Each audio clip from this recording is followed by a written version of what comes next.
大家好，我係中意講賽馬嘅 ED。今屆杜拜世界盃賽馬日，香港有3匹代表各自參戰3項級制賽事，分別係知足常樂出戰高多芬1哩賽，即係離地16米；的愛心出戰阿喬斯短途錦標草地1200米，以及大家最熟悉嘅浪漫勇士，今季最後一戰杜拜草地大賽。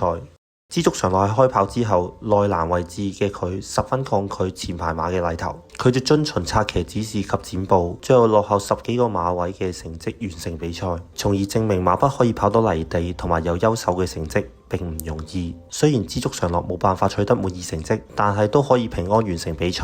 實屬萬幸。接住舉行嘅1級賽阿喬斯短途錦標，嗰項賽事一直都係港隊嘅強項。自2010年起首次有港隊參戰，多年嚟亦都有3匹嘅香港代表取得勝利，當中包括上屆嘅冠軍加州星球。今年派出嘅代表的愛心亦都係香港優秀嘅短途馬之一，由於長期受到家境高升、斷崖式嘅實力碾壓，冇辦法取得任何1級賽嘅賽事，加上的愛心亦都係分級賽試過取得成績，所以幕後認為佢嘅實力係有資格可以去海外挑戰嘅，所以參加咗呢一項1級賽事。喺開跑之後都保持順利嘅，直至到跑到最後450米開始發力嗰陣時，因為馬匹腿部有事失去咗平衡，麥道朗隨即都收停咗嘅。後來報告話賽區同前區嘅後腳發生碰撞，導致到佢嘅左前腿甩臼，經搶救無效之後，最終決定要人道處理。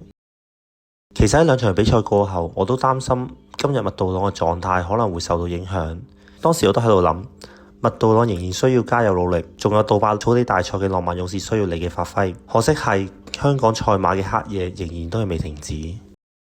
杜拜草地大賽自1996年創辦，2002年升格為國際1級賽，係一項有20幾年歷史嘅經典賽事。香港咁多年來都派出過唔少賽區前往參戰，包括靚蝦王、牛精福星、好爸爸、紅心威龍等馬王名區。成績最好嘅係喺2001年參加杜拜免稅錦標，即係杜拜草地大賽嘅前稱，惜敗第2嘅靚蝦王。賽前大眾都認為浪漫勇士對今場嘅賽事志在必得，有望成為第一匹贏杜拜草地大賽嘅香港代表。威脅最大嘅都主要係來自日本隊嘅頭牌自由島。當大家嘅注意力集中喺呢個3冠馬后身上嗰陣時，另一匹日本嘅1哩大將，日本1哩冠軍賽嘅盟主神智勇進，跟住喺浪漫勇士後面嘅位置。最後200幾米嗰陣時，浪漫勇士已經佔據咗頭位，並逐漸帶離群區。不過神智勇進仍然能跟隨住浪漫勇士嘅提速，並且保持1個馬位嘅距離，直至到最後100米，浪漫勇士仍然未能拋離後區，以及神智勇進爆發末段衝刺，直到最後1步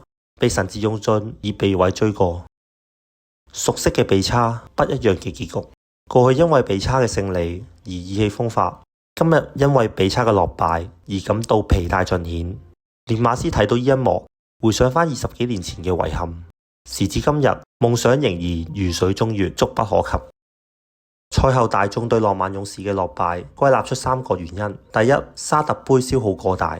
第二，騎師跑法問題令到馬匹長期望空；第三，當日天氣酷熱，浪漫勇士嘅馬身白汗都好嚴重。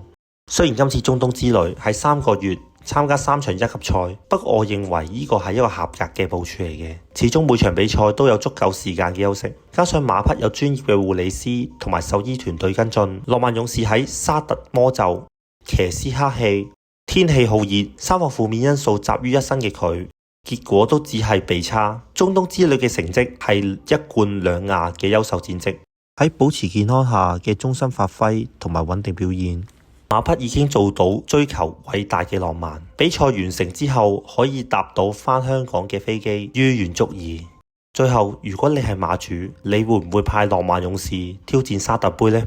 歡迎大家留言討論。如果中意呢條影片，希望大家可以撳個讚，並且訂閱我嘅頻道。多謝各位支持，下次再見。